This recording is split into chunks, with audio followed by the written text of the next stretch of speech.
कहानी का शीर्षक चालाक चाचा और भैंस की शादी।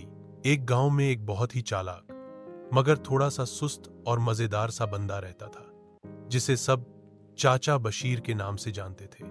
चाचा बशीर के पास एक भैंस थी जिसका नाम था चंपा। चंपा इतनी मोटी थी कि लोग मजाक में कहते थे, अगर चंपा बैठ जाए तो ट्रैक्टर का टायर भी पंक्चर हो जाए। अब चाचा बशीर अपनी चंपा से बहुत प्यार करता था। वह उससे बातें करता, वह कहानियां सुनाता और अक्सर गाता भी। चंपा तेरे मुखड़े नू वेख के दिल होया दीवाना।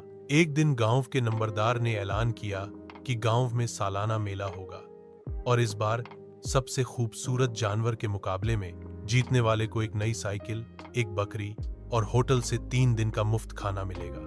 चाचा बशीर ने तुरंत घोषणा की, मैं चंपा को प्रतियोगिता में ले जाऊंगा और वह जरूर जीतेगी।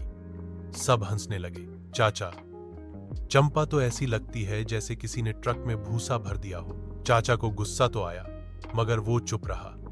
अगले दिन से उसने चंपा की ब्यूटी पार्लर जैसी सेवा शुरू कर दी। रोजाना नहलाता, उसके सींग पॉलिश करता और वो उसके लिए खास घास मंगवाता जिसे वह हॉलैंड की स्पेशल घास कहता, हालांकि वह पिछले खेत से ही होती थी। मुकाबले के दिन चंपा को गुलाबी दुपट्टा ओढ़ाया गया और उसके गले में फूलों का हार डाला गया। चाचा बशीर, उसने अपना सबसे साफ कुर्ता पहना जिस पर सिर्फ 4 दाग थे और चंपा को लेकर मैदान में आ गया। जब जजों ने चंपा को देखा तो एक जज बेहोश हो गया, शायद गर्मी से, शायद चंपा की खुशबू से।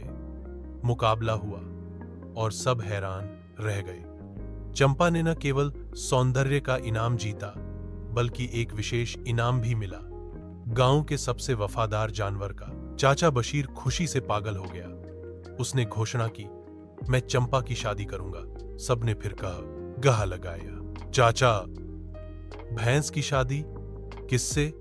चाचा बोला, गुलाबों के बैल बलुंदर से।